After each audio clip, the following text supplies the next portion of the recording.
a los radioescuchas que nos sintonizan en las frecuencias de Telemetro Radio, a quienes nos ven por streaming a través de Metcongo, así como en RPC Televisión, en señal de televisión digital terrestre, y a los miles de cibernautas que desde cualquier parte del planeta nos siguen en vivo o en diferido en las plataformas de Telemetro Cuarto Poder en YouTube. Bienvenidos a la emisión de hoy, martes 3 de diciembre del año 2024. En materia internacional tenemos, ayer Hezbollah ha lanzado su primer ataque contra Israel desde que se estableció el alto al fuego, alegando que es una respuesta defensiva a supuestas violaciones israelíes.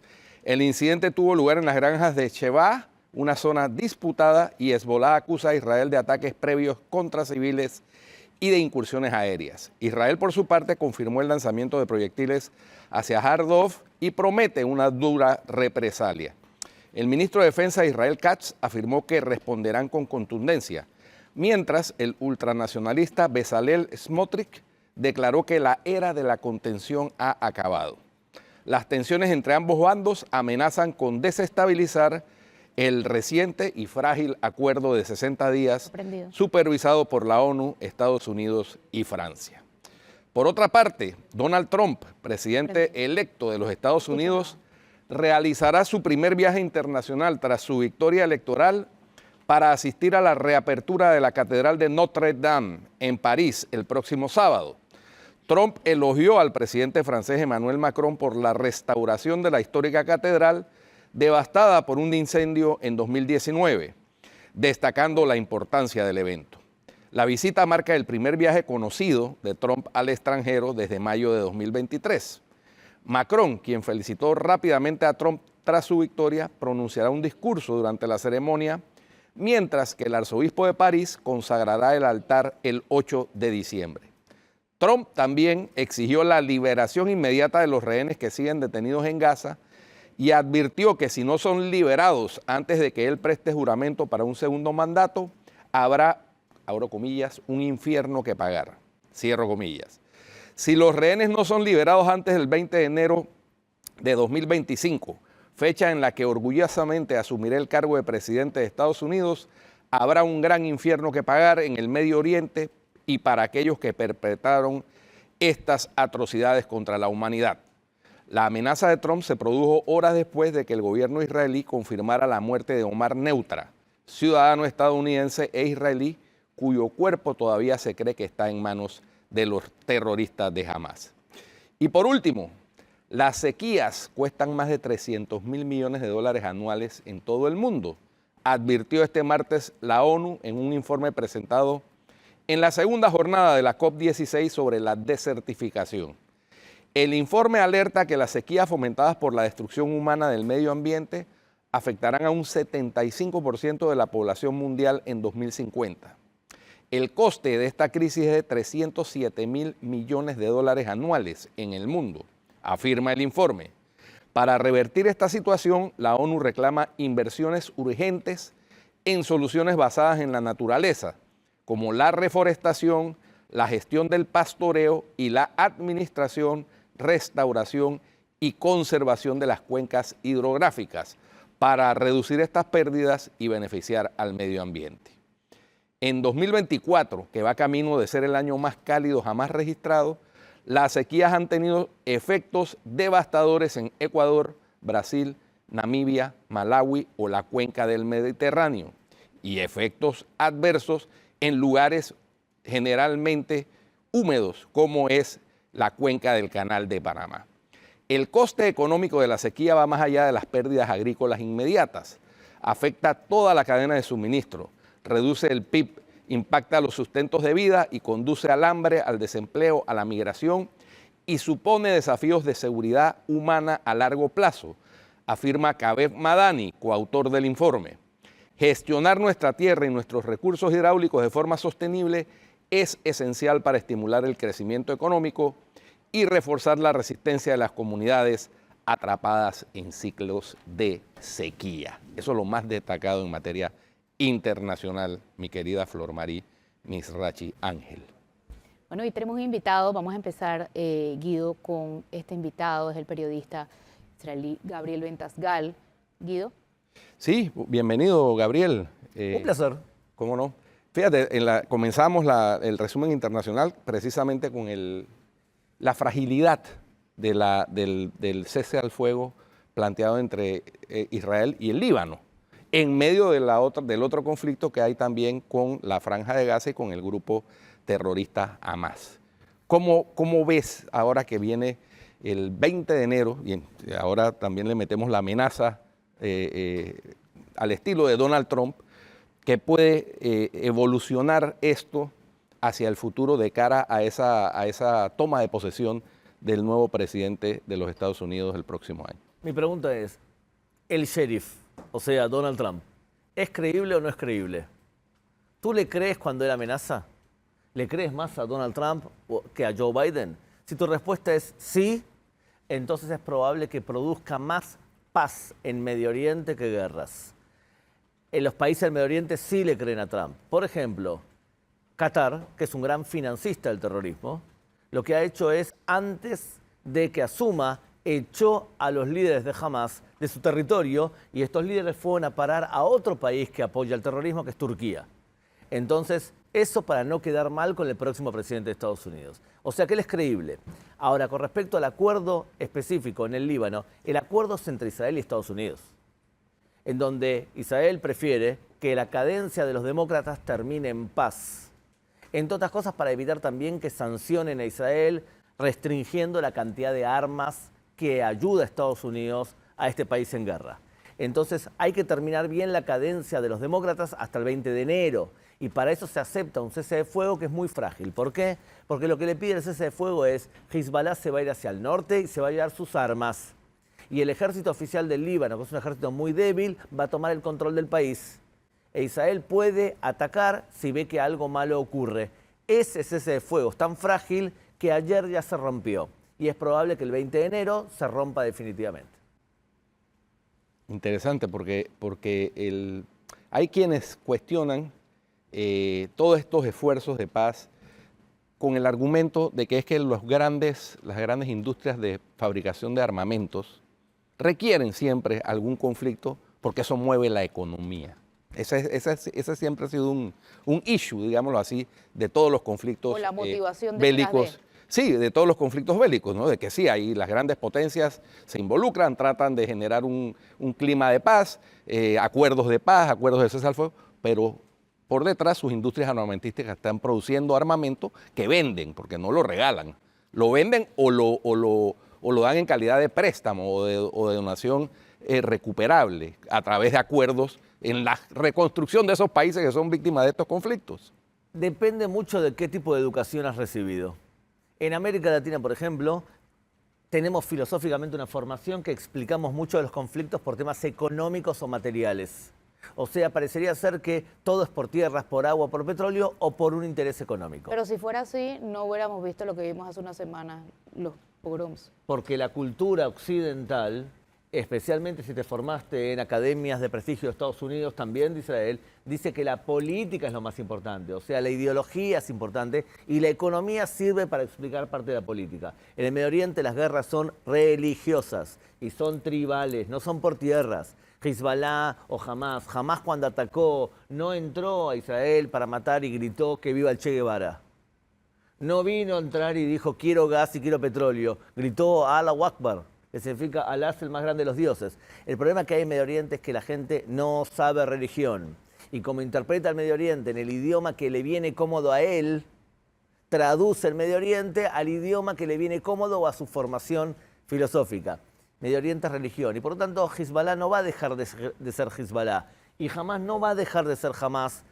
Sí pueden actuar tácticamente en forma diferente si hay una presión determinada y creíble. El tema es la credibilidad. Claro, porque si tú amenazas y no eres creíble, te voy a dar un ejemplo puntual. Ronald Reagan, cuando estaba por asumir, él dijo que la prioridad de él era liberar la embajada de Estados Unidos en Teherán. Y dijo, lo primero que voy a hacer va a ser golpear a Irán por lo que nos hicieron en la embajada. El día que asumió, ¿qué hicieron los iraníes? Liberaron la embajada porque la amenaza de Ronald Reagan era creíble. Mi pregunta es, ¿tú le crees, si eres un radical islámico, a Joe Biden?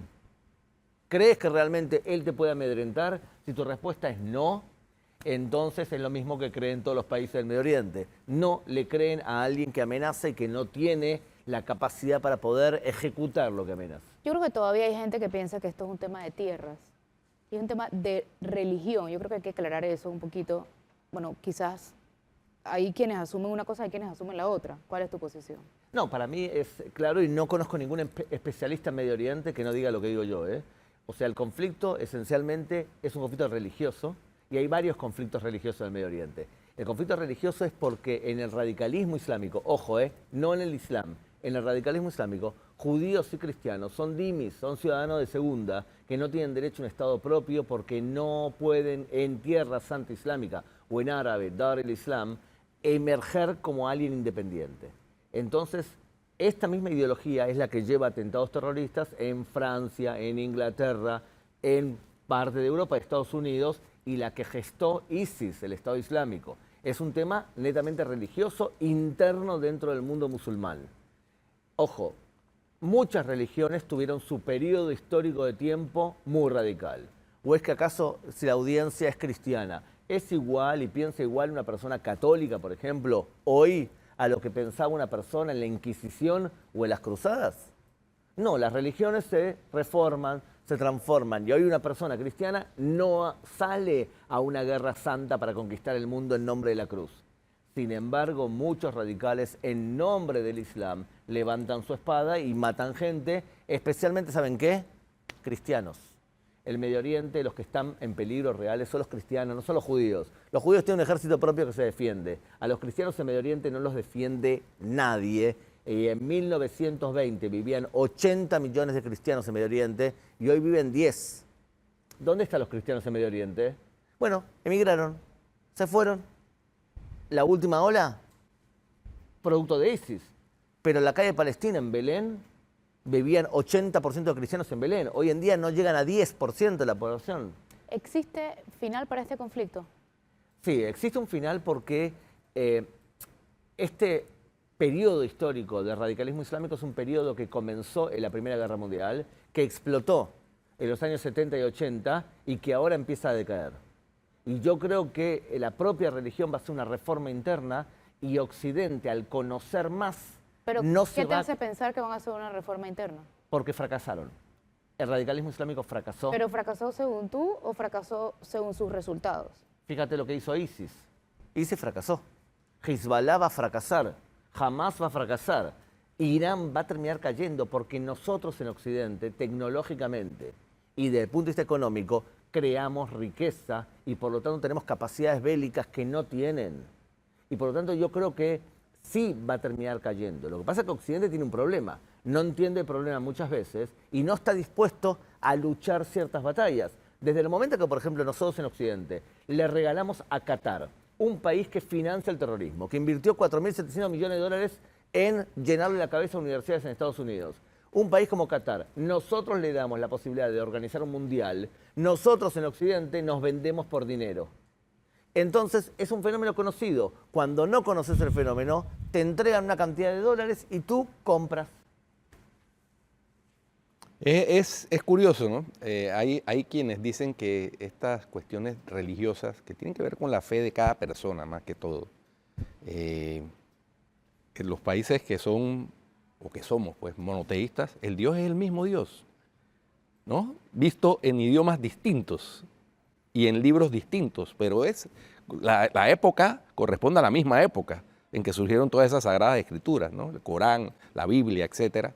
Entonces, parece una cuestión realmente desde el punto de vista filosófico con un fundamento absurdo. ¿Querés que te dé una respuesta woke y políticamente correcto o querés que te diga la verdad? No, la verdad. Siempre. La verdad. Okay. Sí, Alguien woke te va a decir qué bonito las tres religiones monoteístas que pueden convivir en paz. Pero la verdad es que desde el punto de vista teológico, la ley en el mundo judeo-cristiano surge de la discusión entre seres humanos. Por ejemplo, en el mundo cristiano, el mundo católico específicamente, si tú tienes que determinar si algo está bien o está mal, se llama un concilio, se eleva una pregunta, los obispos, arzobispos discuten y se emite una sentencia. Igual en el mundo judío. En el mundo musulmán, y especialmente en el radicalismo islámico, la ley se basa en lo que hizo Mahoma y en lo que dijo Mahoma. Es una ley completamente diferente. Por lo tanto, cuando tú analizas por qué violaron a mujeres judías el 7 de octubre, porque los soldados de Mahoma en el siglo VII atacaron a sus rivales y violaban a mujeres. ¿Por qué degollaron a personas el 7 de octubre? Porque en el año 629 los soldados de Mahoma degollaron a 1000 judíos en el oasis de Heibar.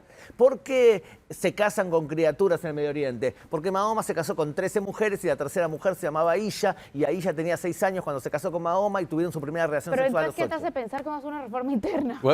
Eso mismo, porque ¿Por qué? están anclados en el pasado, requieren qué? una reforma interna. Porque la requieren, pero ¿qué te hace pensar que la van a hacer? Porque el radicalismo islámico que acabo de explicar ahora Cada vez es minoría es dentro de los minoría religiosos. en el Islam. Claro, claro. Lo que pasa es que tienen mucho dinero para expandir su ideología. Entonces, países que fomentaron este tipo de ideología, como en el pasado de Arabia Saudita, Qatar hoy, Turquía en el presente y en el futuro, Turquía es un problemón y va a ser un problema peor todavía, o Irán, van a caer. ¿Saben por qué?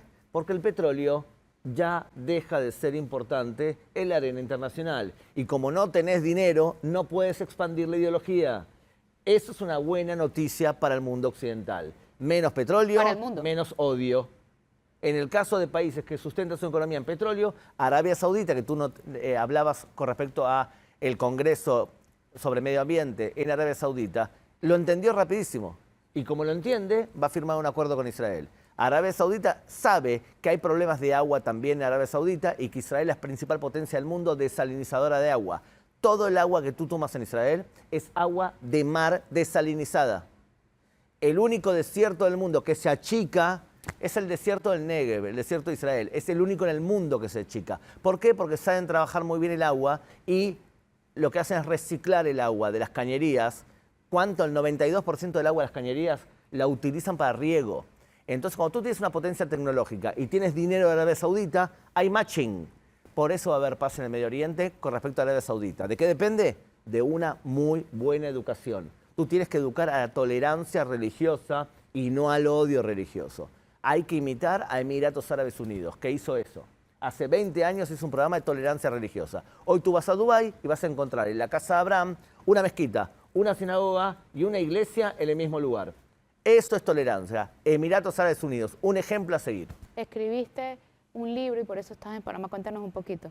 Escribí un libro que es una técnica bastante simpática, que es responder a 300 preguntas en 300 palabras exactas. Si las cuentas, no son 299 ni 301, son 300 de forma O sea, obsesiva. como en Twitter, pues. ¿Y por qué la obsesión con el 300? Porque tenía un profesor en Relaciones Públicas y en Publicidad que decía que si tú no sabes explicar algo en 100 palabras, En 100. claro, si no sabes explicar algo en 100 palabras, dedícate a otra cosa. Entonces, ¿por qué 300? Porque había un libro que eran 100 preguntas sobre el Medio Oriente y yo dije 100 es poco, 300, y voy a hacerlo en 300 palabras. Tenía que haber sido 200, diría el profesor. Pero sabes que ayer me enamoré del sistema y lo que hice fue hacer... ¿Te das cuenta que la del bullying es ella? Hice 300 por 300 de antisemitismo y ahora estoy produciendo un libro que se llama 300 por 300 doble sobre Islam y O sea, radicalismo islámico. acá no 600 palabras, ¿no? No, Doble 300, no. Todo 300 por 300. Si usted lo que quiere hacer es un libro parecido sobre la historia de Panamá, Está bueno, está bueno.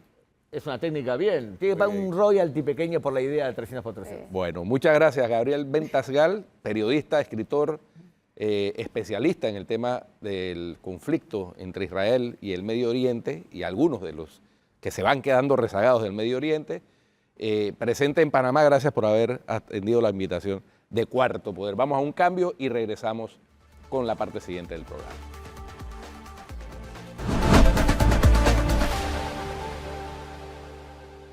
Bueno, continuamos aquí en Cuarto Poder. Regresamos entonces a los temas nacionales. El tema de la Caja de Seguro Social, las discusiones que se llevan adelante en la Comisión de Salud. Regresamos a el tema nacional. Claro, es el tema nacional. Es el tema nacional. Pero no solamente es el tema nacional, es el tema nacional más importante que vamos a tener en los próximos 5 años. Y eso se está definiendo en la Comisión de Salud en la Asamblea. Hay mucha expectativa acerca de lo que va a pasar. Y bueno, nos acompaña Yanín Prado, quien es la jefa de la bancada de la coalición Vamos.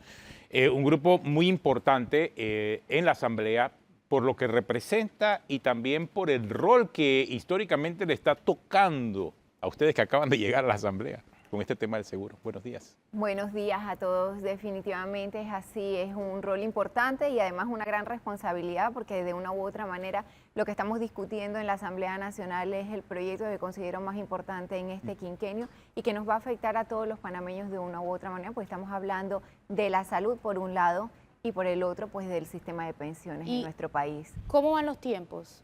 ¿Estamos a qué? ¿3 de diciembre? ¿2 de diciembre? 3 de diciembre. 3 de diciembre. 3 de diciembre. Tenemos programadas, todavía no está oficializado por la Comisión de Salud, pero se prevé que para el 11 de diciembre van a iniciar las giras en el interior del país, tal como se había establecido en la metodología desde un inicio. ¿Cuánto deben durar?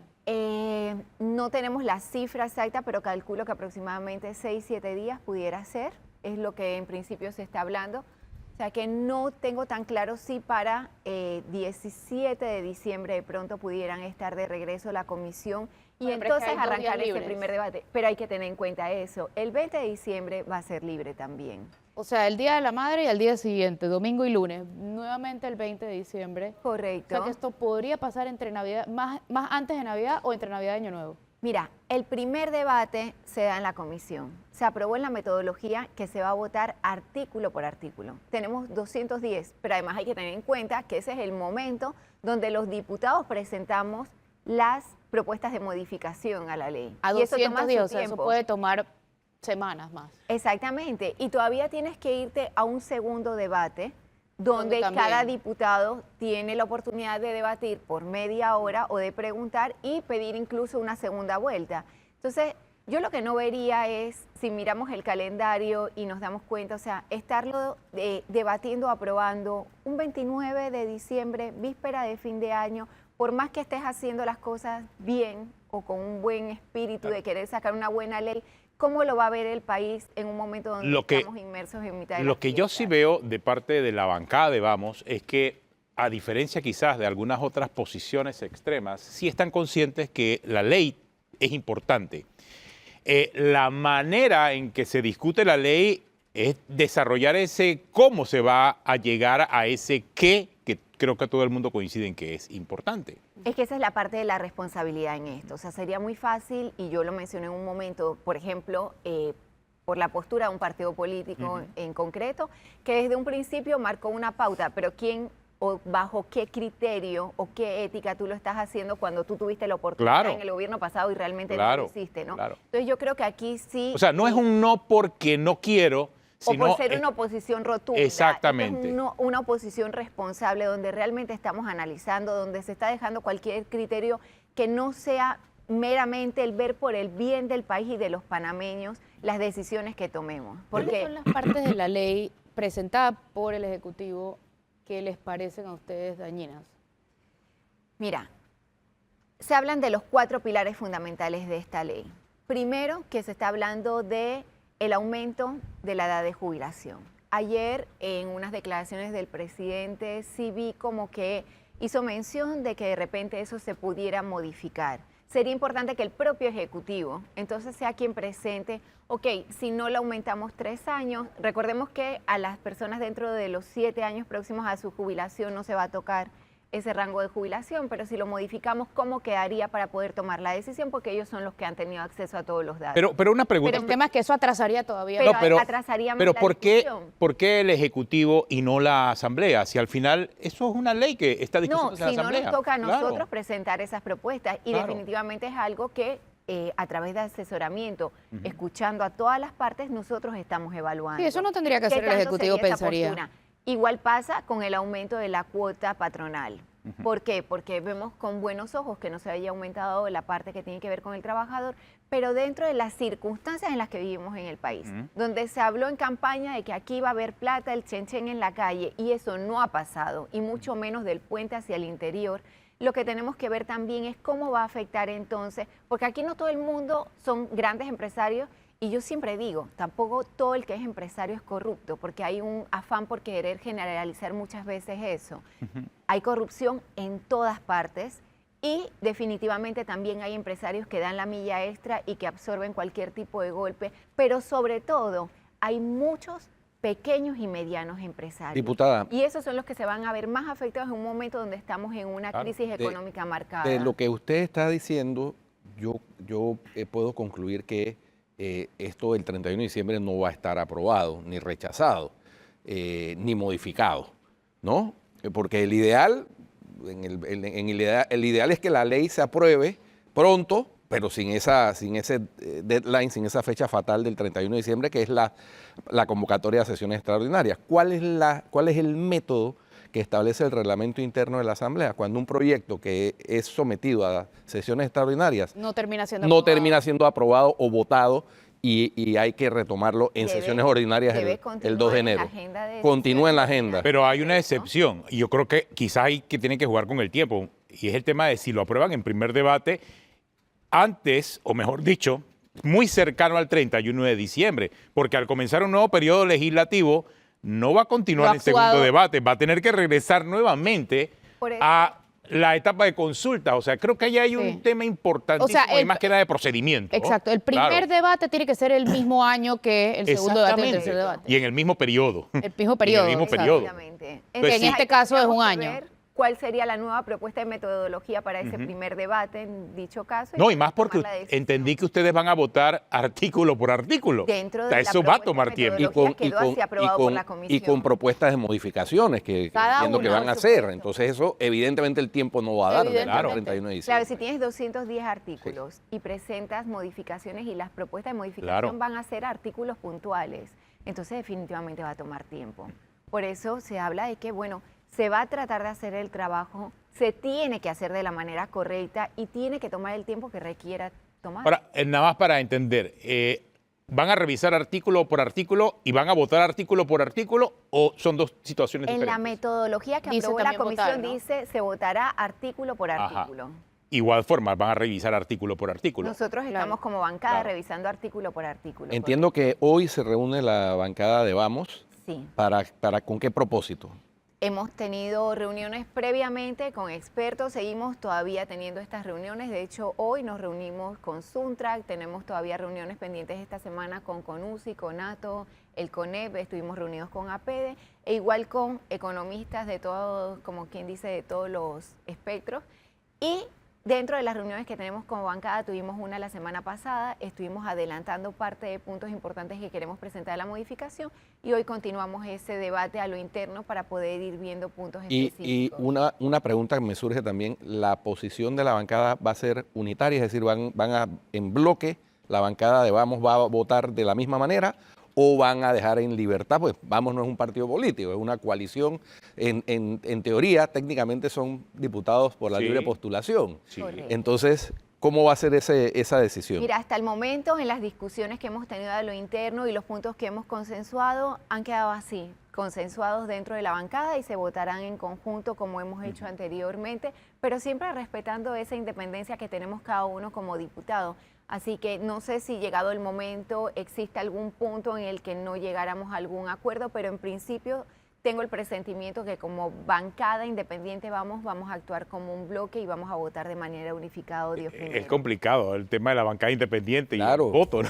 No, hasta para un partido político y sobre todo con un tema tan trascendental como el de la reforma integral a la ley de la Caja del Seguro Social. O sea, eso yo creo que ni los partidos políticos logran ponerse de acuerdo en sus bancadas en bloque. Acá estamos teniendo esas discusiones a lo interno y precisamente creo que el no perder de vista cuáles son esos puntos importantes que establecimos como bancada en su momento y que ahora seguimos discutiendo es lo que nos permite como mantener un poco esa unidad de criterio. Y de hecho, la diputada Patsy Lee, que no es parte de la bancada independiente, pero que siempre hemos estado conversando y tratando de intercambiar opiniones, en este caso también está trabajando con nosotros un poco el análisis de todo este proyecto de ley 163. ¿Y Ernesto Cedeño también? No, la diputada Patsy Lee es quien está con nosotros sentados ahorita en esa mesa de trabajo. ¿Qué? ¿Por qué Ernesto Cedeño? Porque Ernesto Cedeño. Ernesto Cedeño es de Moca. Bueno, pero es que yo estaba ahí medio junto, pero revuelto y no, entonces yo te voy a preguntar, ¿oye? Y Grace está... Vamos a invitar a Ernesto Cedeño, vamos a invitar a Ernesto Cedeño. Honestamente, ahorita mismo en la mesa está la diputada Patsy Lee. Hemos contado con el apoyo en innumerables ocasiones también del voto pues de diputados del partido Moca. Hay muchas ocasiones, o diría que el que mayoritariamente se ha alineado con nuestras decisiones, sin lugar a dudas, ha sido el diputado Barboni, a quien le agradezco porque creo que tenemos muchas cosas en común con respecto a esta. Barboni está más cerca de la bancada, vamos. Pérez Barboni. Pérez Barboni. Pero es que su apellido con estilo es Barboni. Alias Bad Bunny. Bad Bunny. Por cierto, diputada, bueno, usted nos habló de las propuestas, nos habló del aumento en la cuota obrero patronal, nos habló acerca del aumento en la edad de jubilación. Y esos superpoderes para el director de la Caja del Seguro Social, porque eso tiene mucho que ver ya con la parte de salud, porque actualmente sienten que el director de la Caja del Seguro Social está muy amarrado por una junta directiva. Hay otros elementos importantes de la ley que tienen que ver ya con la calidad del miembro de la junta directiva y de la calidad del director. ¿Qué piensan de eso? Que todo eso tiene que quedar regulado. Este es el momento de presentar esas modificaciones a la ley, de fortalecer esa junta directiva realmente que tenga un rol importante, que trabaje con transparencia, con rendición de cuentas. Para mí es inaceptable que hasta el momento estamos hablando de todo este declive que ha tenido la Caja del Seguro Social, pero es culpa de los directores anteriores, pero también de los miembros de esas juntas directivas. Y el no ver denuncias en firme, a mí la verdad que me crea pues una sensación de amargura. Ni rendición de cuentas. Exactamente, mucho menos rendición de cuentas. Entonces, la empresa más importante, la institución más importante del país. Y ahí obran con impunidad absoluta. No hay rendición de cuentas. Hay que hacer lo que le da la gana. Y mira, no hay que inventar mucho la rueda porque escuchando, analizando, sí hay cosas que funcionan en el país. Ayer me hacían el comentario, por ejemplo, que el Fondo de Ahorro de Panamá está teniendo una rentabilidad a la fecha de 7.2%. Entonces sí podemos llegar a hacer las cosas bien. En el canal se maneja la junta directiva. El CIACAP también es otro ejemplo que pone. Por ejemplo, también. Entonces, vemos que sí hay cosas que funcionan, no inventemos, pero sí absorbamos lo mejor de ellas y establezcamos, o sea, pongamos esto en firme en esta ley que precisamente tenemos la oportunidad ahorita de hacerlo. Bueno. Pero creo que ahí es importante entrar a modificar eso porque a nuestro criterio tiene una serie de superpoderes. Vamos. No, pero de igual forma. La junta directiva hay que fortalecer. Al director de la Caja y también a los miembros de la junta directiva le agregan una serie de cualidades, de aptitudes importantes para poder formar parte de la junta directiva, que creo que también son importantes rescatar, ya sea el hecho de que le exijas una licenciatura y una especialización. Correcto. O sea, conocer por lo menos finanzas, conocer o tener algo de experiencia en trabajo actuarial. Y la representatividad tampoco es la adecuada. Sí. Eso también hay que entrar a verlo. Y muy esa es la parte de la ese politización, punto, ¿no? Exactamente. Sí. Y de que no se pueda reelegir porque si no se siguen perpetuando, se quedan ahí y no vemos grandes cambios. Entonces vamos a un cambio y al regreso seguimos conversando sobre otros aspectos, porque también hay, por ejemplo, Jorge Nicoló planteó ayer una serie de observaciones, APEDE ha hecho una serie de observaciones, que yo creo que se están haciendo observaciones las APEDE están interesantes válidas en el tema de transparencia y gobernanza. Y vale la pena que los diputados, que son quienes a final de cuentas tienen que votar sobre este proyecto de ley o modificarlo o aprobarlo con modificaciones o rechazarlo, nos den aquí su opinión. Vamos al cambio y ya regresamos.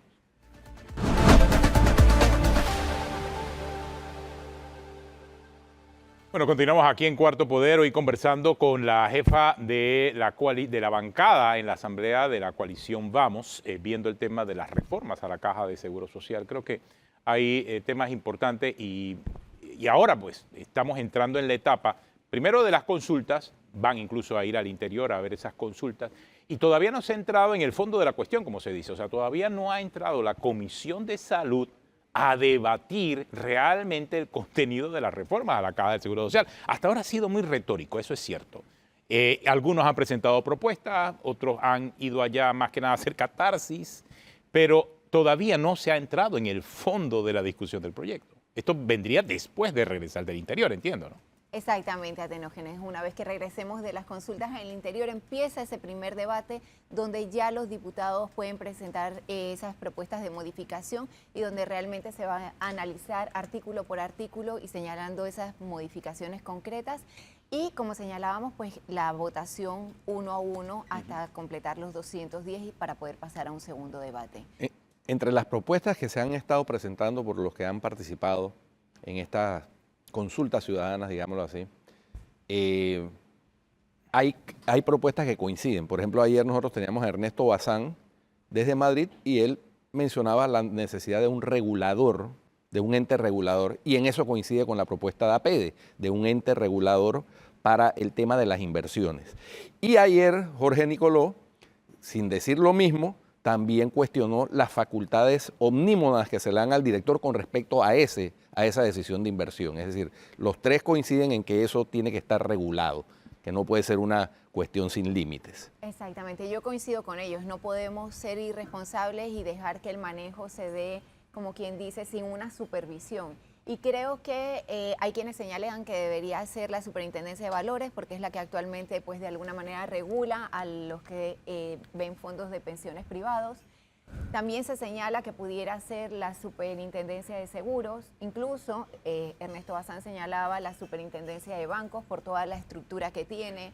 Surgió a raíz de esos comentarios que pudiera ser una comisión donde estuvieran todos, un miembro representando a cada uno, y que podamos tener entonces ese control, porque como decíamos antes del corte comercial, yo creo que sí hay modelos que funcionan, sí hay cosas que se están haciendo bien en el país, y entonces cabe rescatarlas y ponerlas al servicio, en este caso de la Caja de Seguro Social, y sobre todo de ese fondo de inversión que se quiere poner, pues, de una u otra manera, el futuro de las pensiones de todos los jóvenes de una manera clara y que esté bien supervisada y con controles como deben ser, y sobre todo con rendición de cuentas, porque hablamos de transparencia y rendición de cuentas, pero parece que nada más se queda en palabras y no en hechos tangibles, y aquí en la ley hay que ponerlo, porque mira, algo que yo sí no quiero dejar de decir el día de hoy es que es importante que en estas consultas ciudadanas, si bien mucha gente va y pues habla de sus sentimientos o de lo que piensa, también ha habido quien presenta propuestas concretas señalando artículos de la ley para eso. y poder verlo. Correcto. Cuando entremos a debatir ese primer debate a fondo,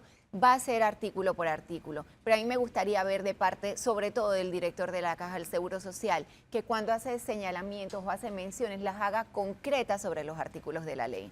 Porque tenemos dos incongruencias, por ejemplo. Una, el día de ayer, que en una entrevista pudimos ver que estaba diciendo que había presentado un paquete de modificaciones a la ley. Pues yo estaba ahí todos los días que ha habido comisión de salud, pero más allá de eso, incluso me comuniqué en horas de la noche con los comisionados de salud que nos representan, tenemos 3 en esa mesa, y me dicen que como tal, como comisionados de salud, ellos no han sido notificaciones de que nadie haya presentado modificaciones. Entonces, si se presentaron, ¿a quién se entregaron? ¿Por qué no se leyeron? Porque si vamos a seguir debatiendo, sepamos que ya tú estás presentando como ejecutivo a modificar.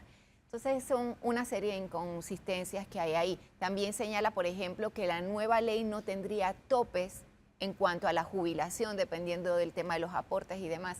Pero busquemos exactamente en qué artículo tú lo estás plasmando ahí, porque no lo vemos y necesitamos esa claridad. Entonces, eso va a ser parte de ese arduo primer debate, por eso que yo auguro que sí va a tomar su tiempo y que es importante que se tome su tiempo.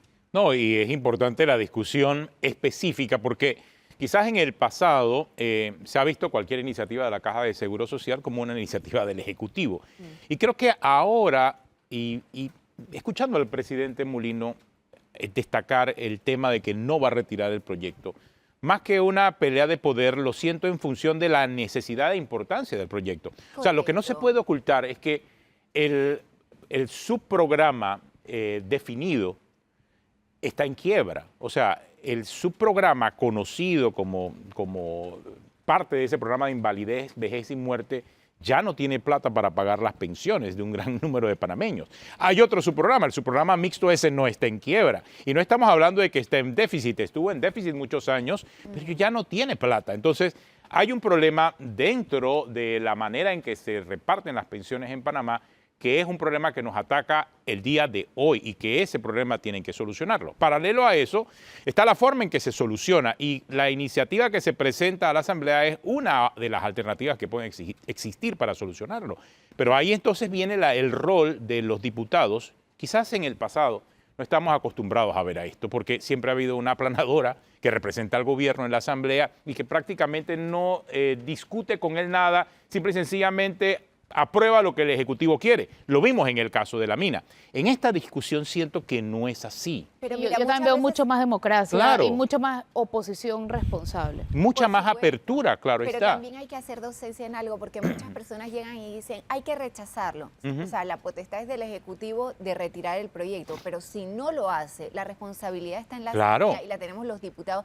Pero como dice Flor, es una responsabilidad, o sea, es una oposición responsable la que estamos haciendo. Entonces, a diferencia del contrato mínimo, minero Ujú. que no se podía modificar. Exacto. Esta ley sí se puede modificar. Entonces, ¿qué nos corresponde como diputados? Claro. Ser responsables y presentar las ¿A modificaciones. ustedes les parecería adecuado que el Ejecutivo retirara la propuesta? Mira, creo que ahí a la final es una decisión del propio Ejecutivo, pero si estás viendo ya puntos muy importantes, yo creo que en su momento hubiera sido oportuno, y sobre todo por el tema de los tiempos. Pero a la final, yo lo que sí no quisiera ver, y ahí sí soy muy clara, es que nos encontremos entonces entrando en el primer debate y donde, como menciona Tenógenes, tengamos una aplanadora donde lo que querramos hacer sea empezar a votar artículo por artículo, pero es artículo número 1, artículo número 2, y estar a tambor batiente, como decimos, aprobando los 210 Exacto. artículos sin que se dé el debido debate y como debe argumentarse un primer debate tan importante como el de esta Sí, ley. sí. Eso me recuerda a la famosa frase de vísteme despacio que tengo prisa, ¿no? Famosísima. Esto es un tema fundamental, trascendental para la economía del país, para los propios jubilados y para los trabajadores que aspiran algún día a jubilarse. Y no es una Entonces, preocupación que tengo yo por ser de Animpro, no, es una preocupación que tengo porque lo todos. vivimos en el Esto, primer debate de la ley de presupuesto. Vimos cómo pasaron arrollando y nos llevaron por delante. De esto en el primer depende, debate. de este proyecto que se apruebe finalmente el contenido, depende el bienestar nacional. Por supuesto. No solamente en materia de pensiones, también en materia de salud. Pero el más importante componente, porque es el que está en crisis, el de la prisa, es el del IBM, específicamente el de beneficio definido, pero también la fórmula que se ideó en el año 2005, pues ya hemos visto que tiene sus contratiempos también, ¿no? Entonces, la idea es darle sostenibilidad a un programa, hacerlo realista y hacerlo que obtenga mejores beneficios de los activos productivos que tiene la Caja del Seguro Social, que no son pocos, pero que a la fecha han rendido muy pocos frutos. Entonces ahí hay un componente bien poderoso, una tremenda responsabilidad que tienen los diputados en sus manos con el país, ¿no? Y yo digo que qué bueno que le ha tocado a esta bancada de nuevos diputados, de jóvenes, muchos de ellos, esta responsabilidad. Porque es que de otra manera, Atenógenes, como tú lo planteas, si estuviéramos frente a la aplanadora tradicional de los partidos, apaga y vámonos, ahí se aprueba lo que ellos digan y punto. Y por eso es que, Flor, se ha dado esta discusión con mucho más sentido de democracia y de participación. Total, y es más, y veo hasta la disposición, ojo, de parte del gobierno, del Ejecutivo, porque por aquí pasaron 3 gobiernos, o sea, y ninguno tuvo la disposición de arriesgarse tan siquiera a presentar algo o que el tema fuese discutido en la Asamblea. Por eso yo no siento que aquí hay intención del Ejecutivo de retirar nada. Es más, el Ejecutivo no tiene que retirarlo. Ya el Ejecutivo planteó, aquí hay un problema. No les gusta, modifíquenlo. No les gusta, modifíquenlo. Porque lo que salga, así sea algo que al final esté en función de la política o del populismo, lo que salga de la Asamblea va a ser mejor que lo que tenemos en este momento. O debería ser. No, porque es que no tenemos mejor nada. que lo que hay en este momento. O sea, sí. ahora mismo tenemos Pensé un mejor de lo que subprograma. presentó el Ejecutivo. No, tenemos ahora mismo un subprograma de beneficios definidos que está en quiebra. Sí, O lo sea, que sea va a ser mejor. Lo que salga, lo que se discuta de este proyecto en la Asamblea va a ser mejor que lo que tenemos en este momento. Entonces, si el Ejecutivo presentó una propuesta, ok, yo creo que no está escrita en piedra, depende de la Asamblea hacer las reformas, pero que haya una solución y esa solución va a terminar en la Asamblea, porque es que aunque presente el Ejecutivo una nueva propuesta, de todas formas va a terminar en la Asamblea porque tiene que convertirse en ley, porque está reformando la ley de la Caja de Seguro Social. Entonces, el Ejecutivo puede querer mucho, pero al final es la Asamblea la que va a decidir. Y ya tienen la responsabilidad. tiene esa yo no veo posible tampoco que el Ejecutivo lo retire. Yo tampoco lo veo. Yo veo más encaminado a que podamos presentar en primer debate esas propuestas de Claro. modificación y que podamos sacar una buena ley en ambos temas. Exacto. Tanto el del IBM, que definitivamente tenemos una presión pues por las... Yo sí creo... Pero también el de salud, Atenógenes, porque todos los panameños es Sí. realmente angustioso sacar una cita. A mí me llegan todos los días que piden una cita para un examen y se lo dan para dentro de 6 meses, 1 año. El tema de los medicamentos y nada de eso todavía está muy claro en este proyecto de ley. Entonces creo que esa es una parte... Lo que ocurre es que no es común, porque aquí normalmente en las discusiones que hemos tenido en los últimos Se trata 30 por años... separado. No, el Ejecutivo llega, se retira el proyecto, mete sus modificaciones y vuelve y lo mete. Yo lo que veo aquí es que me parece que el Ejecutivo sí va a ser una parte integral de la discusión. Ellos van a entrar, van a proponer en un tal artículo, entras y pones y metes. Eso normalmente no se ve, porque lo que se ve es la función la de aplanadora. aplanadora. Yo me llevo el proyecto y aquí está, ustedes diputados voten, porque ustedes me hacen caso.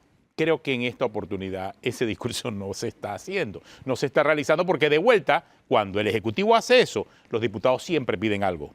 Claro. Ahí entonces viene el que hay para mí, y ahí viene entonces, mira, dame esto acá. Ah, ¿tú quieres que yo haga esto? Magnífico, entonces me tienes que dar de vuelta. Tal cosa. Y no estoy viendo ahora mismo a un ejecutivo con la intención de hacer eso con los diputados, ni siquiera de los partidos que son afines al gobierno. No lo veo. No puedo hablar por los demás, sí le puedo decir que la bancada independiente estamos trabajando con nuestros asesores legales, estamos también escuchando, lo venimos haciendo hace más de 3 meses. Estamos muy pendientes de todo lo que se está dando en este proceso de consultas. Igual lo vamos a hacer en el interior del país para tratar de presentar las modificaciones de tal manera que la ley que salga de la Asamblea Nacional sea lo mejor posible para todos los panameños y lo más duradero también en el tiempo, porque lo que no queremos es dentro de 5 o 10 años tener que estar sometidos nuevamente a la presión de tener que estar reformando una ley tan importante como la de la Caja del Seguro Social. Ese es uno de los objetivos, que sea sostenible en el tiempo, pero en un tiempo... que salvo que haya alguna circunstancia extraordinaria sea prolongado. Vamos a patear la pelota, patémosla bien lejos. Lejos, así es, bien lejos. Ahí sí, yo creo que al final sí va a salir una ley. 2050, quizás, 2060, no la veo tan lejana. Yo creo que esto lo van a tener que revisar 15 años. Sí. 15 años. Lo más probable es que sea 15 años. Y eso no solamente va a pasar en Panamá. Revisa lo que está pasando en el resto del mundo. Todo este tema de las pensiones, modificando las temas. cada 15 años vas a tener que revisarlo. Lo que pasa es que tenemos que hacerlo costumbre. Porque la realidad, exacto, porque la realidad demográfica del país también cambia. Claro, es que pasó en la época de Martín Torrijos. Él trató de hacer algo a más largo plazo, pero al final las circunstancias políticas tampoco se lo permiten. La ciencia avanza y el avance de la ciencia hace que las expectativas de vida, promedio, sí, son promedios, pero el promedio es que si son 75 años hay gente que vive 90, 95, 100 años, ¿no? Entonces, eso es lo que hace. Eso va a tener que revisarse. Así es. Eso va a tener que revisarse. Pero bueno, muchas gracias, diputada, por acompañarnos. Gracias a ustedes. Por su tiempo y estar acá conversando. Muy interesante y éxitos en las reuniones, ojalá. Yo tengo fe en que honestamente la dinámica, como dice Atenógenes, de la coalición Vamos, marque la diferencia. Lo que no vale en esta oportunidad es el no por el no. O sea, sí hay que hacer algo. Hay que hacer algo. Pero tampoco vale el sí por el sí. Exacto. Es que nunca debe valer el sí por el sí. Es que en democracia en democracia no es así. La discusión productiva de una discusión es que salen los cambios positivos. Así ha sido la humanidad siempre. Así es. ¿No? Y esta no es una ley, esto no es una ley accesoria, esta es una ley importante. Esta es la clave. Esta es clave para el futuro económico del país en muchas de las cosas que se quieren hacer. De aquí depende. Así es. Bueno, muchas gracias, diputada. Gracias. Se nos acabó el tiempo. Si usted sigue en Telemetro Radio, siga con los muchachos del brunch y en RPC Televisión, El Gordo y la Flaca. Hasta mañana.